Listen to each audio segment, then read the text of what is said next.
Durante el paro nacional de este año se han levantado monumentos como el Monumento a la Resistencia en Puerto Rellena, Cali, y se han resignificado algunos espacios como la Avenida Misac. Sin embargo, esto contrasta con la eliminación de algunos símbolos como la estatua de Sebastián de Belalcázar en Cali, la estatua de Gonzalo Jiménez de Quesada en Bogotá e incluso la estatua de Cristóbal Colón en Barranquilla, o cuando intentaron derribar el monumento a los Reyes Católicos en la Avenida Dorado de Bogotá, cosa que, aunque no ocurrió, llevó al gobierno distrital a retirar dichas estatuas.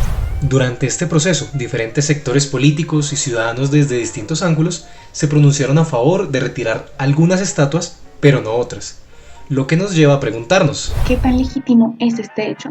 ¿representa intereses comunes o de una minoría? ¿Qué tan informados estamos para pronunciarnos a favor o en contra de estos hechos? Una minoría bastante bien organizada se está aprovechando de todos estos consensos, disensos y polarización actual para tomarse la vocería a nombre de todas las comunidades. Es bien sabido que la conquista de este territorio por parte de los españoles estuvo marcado de dolor y actos reprochables, donde hubo muchas muertes y abusos a muchos niveles. Sin embargo, asumir una radical oposición entre españoles e indígenas, donde unos son completamente buenos y los otros completamente malos, es una visión bastante alejada de la realidad.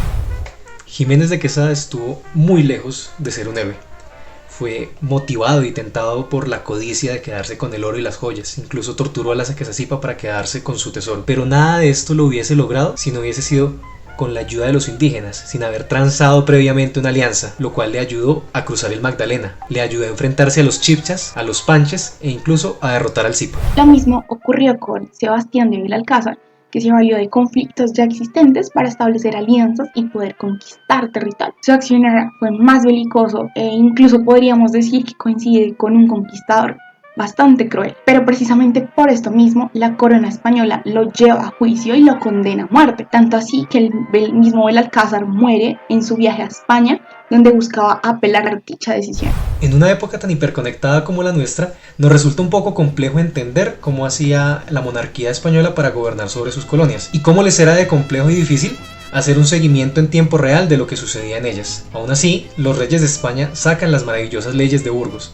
aquellas que reconocían a los indígenas como personas libres, prohibían que se los esclavizaran y prohibían los malos tratos hacia ellos. Podrán decir sí, las leyes Burgos legitimaban el dominio de España sobre territorio americano, pero para no caer en anacronismos, si uno compara con otros imperios, hay que resaltar la maravillosa disertación que se hace sobre la dignidad que tienen los pueblos indígenas.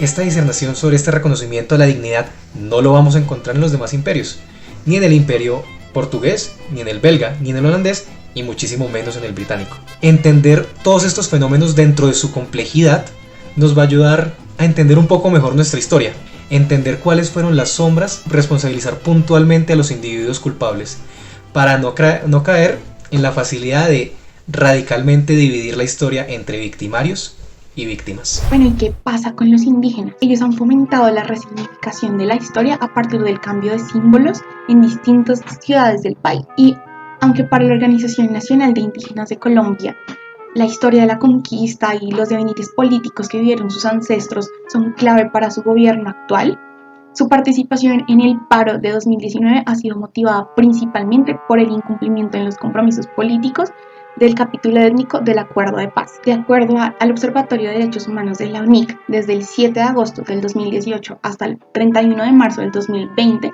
se han presentado 298 homicidios, 60 secuestros, 39 casos de reclutamiento forzado, 16.915 personas en desplazamiento forzado y 2.000 líderes étnicos amenazados.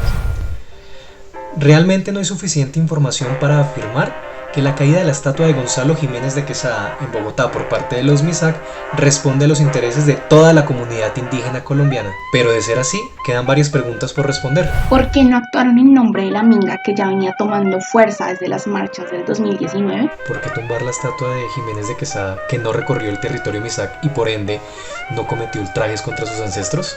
¿Y los marchantes que apoyaban a los Misak, acaso tenían idea de cuáles eran los motivos que los llevaron a tener tan notoria participación en el paro? Acciones políticas como erigir y tumbar una estatua están fuertemente relacionados con una concepción ideológica de nuestra identidad. ¿Quiénes somos? ¿Qué aspectos históricos queremos resaltar? ¿Y a quién en la historia queremos suprimir? Estamos realmente arrastrando un lastre que no es nuestro, porque ignoramos los intereses políticos de ciertas minorías que están detrás de todo esto.